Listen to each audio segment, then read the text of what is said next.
Kami awali. Assalamualaikum warahmatullahi wabarakatuh. Perkenalkan, kami dari kelompok 3 akan mempresentasikan perlawanan terhadap Portugis. Perkenalkan, nama saya Muhammad Lapan Aja, absen 23. Perkenalkan, nama saya Muhammad Farid Awasi, absen 22. Perkenalkan, nama saya Salman Ardenarkan. Perkenalkan, nama saya 34. Perkenalkan, nama saya Syafiq Awaludin, absen 35. Perkenalkan, nama saya Rahman Muhammad, absen 15. Perkenalkan, saya Muhammad Yusron Maimun, absen 24.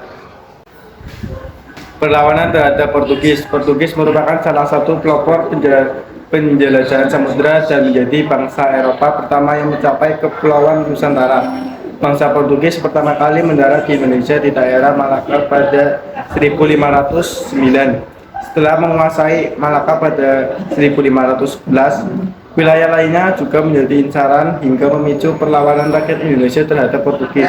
Latar belakang terjadinya perlawanan orang Indonesia kepada Portugis adalah adanya usaha untuk memonopoli perdagangan dan menaklukkan wilayah untuk memperluas daerah kekuasaan. Perlawanan bangsa Indonesia terhadap Portugis pun terjadi di banyak wilayah. Lantas perlawanan apa saja yang dilakukan untuk melawan Portugis di Indonesia?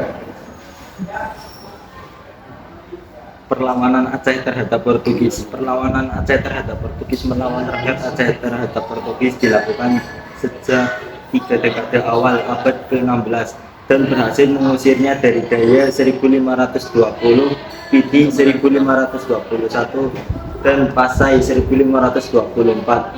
Sejak kedatangannya di Malaka, Portugis dianggap sebagai saingan Aceh dalam bidang politik, ekonomi, dan penyebaran agama. Beberapa hal yang menyebabkan rakyat Aceh melakukan perlawanan terhadap Portugis diantaranya keinginan Aceh menguasai jalur perdagangan di Selat Malaka, ambisi Portugis untuk memonopoli perdagangan Aceh. Portugis melakukan blokade terhadap perdagangan Aceh pada 1537. Aceh untuk pertama kalinya mengirim ekspedisi ke Malaka untuk melakukan serangan militer terhadap Portugis. Perlawanan rakyat Aceh melawan Portugis kala itu dipimpin langsung oleh Sultan Alauddin yang didukung oleh sekitar 3.000 tentara. Meski cara rakyat Aceh melakukan perlawanan terhadap Portugis masih menemui kegagalan, tetapi Sultan belum menyerah. Strategi perlawanan Aceh terhadap Portugis pun diperbarui. Berikut ini beberapa persiapan Aceh untuk menghadapi Portugis. Pertama, melengkapi kapal dagang dan persenjataan meriam dan prajurit. Kedua, mendatangkan bantuan persenjataan tentara dan ahli dari Turki Ottoman. Ketiga, mendatangkan bantuan dari Kalikut dan Jepara. Setelah penyerangan pertama menemui kegagalan, Aceh melancarkan serangan lanjutan pada 1547, 1568, 1573, 1574, dan 1577. Tetapi belum juga berhasil mengusir Portugis ketika Aceh dipimpin oleh Sultan Iskandar Muda 1607 sampai 1636. Kerajaan ini kembali memborbardir Malaka. Meski sempat unggul di awal peperangan, untuk kesekian kalinya Aceh harus mengakui kekalahan dan Portugis masih mampu bertahan di Malaka meski terus mengalami kegagalan. Tidak dianggap sebagai akhir perlawanan Aceh terhadap Portugis. Perlawanan Aceh terhadap Portugis di Malaka berlangsung selama kurang lebih 1 abad.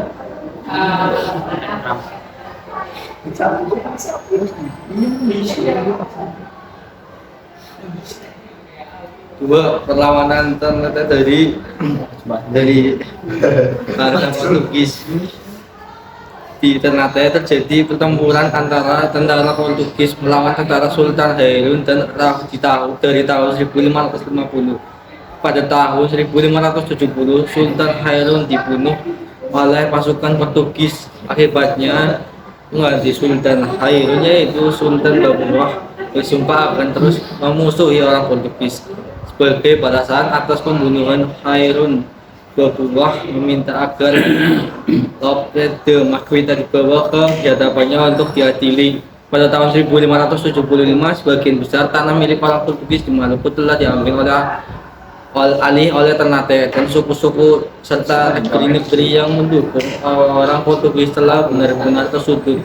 Hanya Sojo Baptistia saja yang masih dalam pergabungan Selama 5 tahun sebelumnya, orang Portugis beserta keluarga mereka mengalami kesulitan hidup di dalam banteng yang terputus dan dunia luar tersebut. Sultan Babua menuntut agar orang-orang Portugis di dalam benteng segera menyerah diri untuk meninggalkan Ternate dan berjanji akan memberikan kapal serta suplai agar mereka dapat mencapai Ambon. Sementara itu penduduk benteng yang berasal dari Ternate diperbolehkan tinggal selama mereka mengakui pemerintahan Kesultanan. Kapten Nuno Pereira de Lesseps menerima persyaratan tersebut.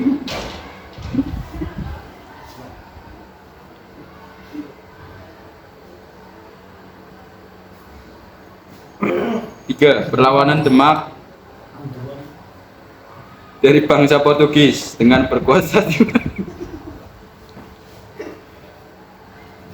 Portugis otomatis menguasai jalur pelayaran dari perdagangan yang penting di dunia.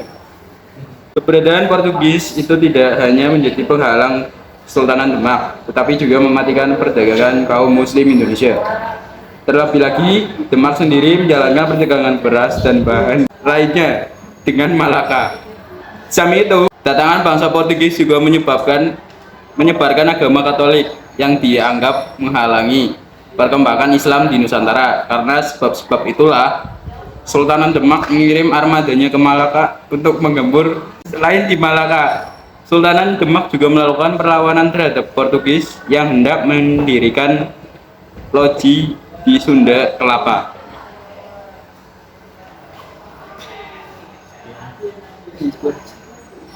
Sekian dari kelompok kami, kurang lebihnya mohon maaf.